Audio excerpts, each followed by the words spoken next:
Hi friends, అందరు ఎలాగున్నారు? నేనైతే ఈరోజు మీ ముందుకి ఒక కొత్త డిష్తో వచ్చానండి. అదేం లేదండి, పెసరబేళ్ళ పప్పు.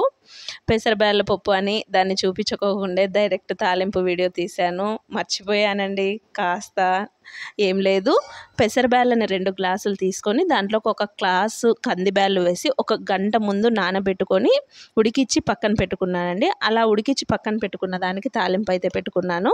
ఆయిల్ వేసి సన్నగా కట్ చేసుకున్న ఉల్లిగడ్డలు వేసి పచ్చిమిరకాయ చీలికలు కరివేపాకు వేసి మగ్గిన తర్వాత అల్లం వెల్లుల్లి పేస్ట్ ఫ్రెష్గా దంచి అయితే వేసానండి. తర్వాత దాంట్లోకి టమోటాలు వేసి పసుపు ఉప్పు వేసి టమోటాలు బాగా మెత్తగా మగ్గిన తర్వాత కారం పొడి, ధనియాల పొడి, కాస్త గరం మసాలా, చికెన్ మసాలా వేసి బాగా మసాలా అంతా వేగిన తర్వాత దాంట్లోకి ఉడకబెట్టుకున్న పెసరబేళ్ళ పప్పునైతే వేసి సరిపడనంత వాటర్ క్వాంటిటీ వేసుకొని బాగా ఉడకనిచ్చి పక్కన పెట్టుకొని దానికైతే మరి ఒకసారి పోపు అయితే పెట్టానండి.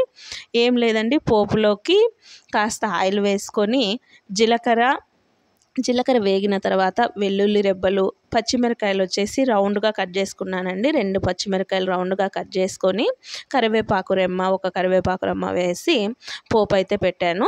ఆ పోపు వేగడానికి ముందు కాస్త పసుపు ఉప్పు వేసి పోపు అయితే మగ్గనిచ్చానండి. ఎందుకంటే పచ్చిమిరకాయలు ఎవరైనా డైరెక్ట్గా నోటి కిందికి తింటే పచ్చిమిర్చిలో కాస్త ఉప్పు పట్టుకుంటే చాలా బాగుంటుందని ఉప్పు వేసి మగ్గనిచ్చాను.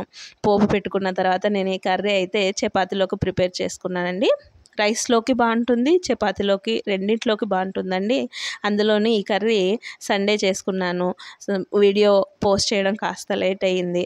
సండే మేము మా ఆయన క్యాంపుకి వెళ్ళడం వల్ల నాన్ వెజ్కి బదులుగా ఈ కర్రీ అయితే ప్రిపేర్ చేసుకున్నాం. చాలా అంటే చాలా ఫేవరెట్ డిష్ అండి మా అందరికీ ఇంట్లో. ఇది చేసినామంటే మా ఇంట్లో అందరూ కడుపు నిండా తిని ఇంకా ఎక్స్ట్రానే తింటారండి. చపాతీలోకి చేసుకుంటే ఎంతో టేస్టీగా వచ్చింది. చపాతీలోకి కర్రీ వేసుకొని దానిపైన కాస్త నెయ్యి వేసుకొని లెమన్ పిండుకొని ఉల్లిగడ్డ సైడ్ కట్ చేసి పెట్టుకొని అయితే తిన్నాము.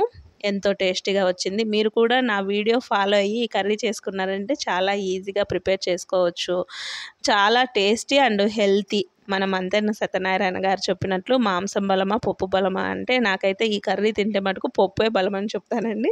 అంత ఫేవరెట్ డిష్ మా ఇంట్లో అందరికీ. మీరు కూడా ఇంట్లో ట్రై చేసి మీకు ఈ డిష్ ఎలా వచ్చింది అనేది కామెంట్